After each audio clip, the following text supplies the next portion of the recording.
ديرينا البطبوط. ها البطبوط، ها درت لكم البطبوط وعطيتكم وصفه ناجحه اللي محال تجربيها وما تنجحيش فيها. كيفاش تطيبيه كيفاش تحوشيه كامل في هذا الفيديو. في اناء نروحوا نجيبوا كاس مخلط بين الحليب والماء اللي لازم يكونوا دافين، نزيدوا لهم مغرفه كبيره تاع سكر، مغرفه كبيره تاع خميره المطلوع، نغطيوهم ونخليهم يتفاعلوا 5 دقائق.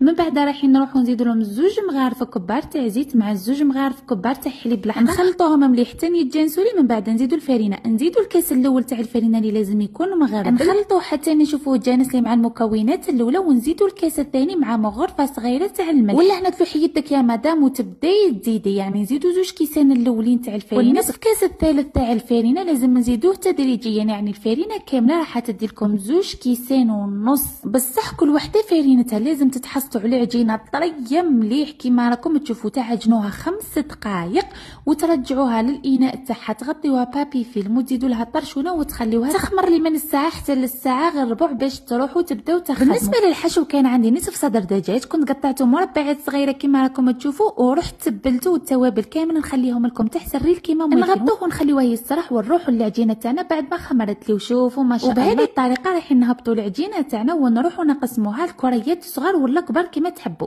انا شويه درتو كبير وشويه درتو صغير، وانت يا ديري كيما تحبي البطبوطه. من بعد نروحوا نشكلوهم بهذه الطريقه ونحطوهم في طبسي تكون مرشوش بالفرينه ونغطيوهم ونخليهم 5 دقائق باش تبداو تخدموا فيهم. ولا هنا نروحوا نبداو نحلوهم، رشوا شويه فرينه، حلوهم 2 سنتيم ماشي خشاني البنات، مش رقيق شويه برك. دوك نعت لكم السمك تاعهم. اهم حاجه في البطبوط يا البنات لازم تنفضوه من الفرينه تاعو بهذه الطريقه بلا ما تقطعوا العجينه، غير بشويه ونفضوه ونحطوه في بلاطو اللي لازم يكون مفرش طرشونه، ونغطيوه من الفوق ونخليوه يخمر 5 دقائق 10 دقائق، ونروحوا نطيبوه في مقله سخونه.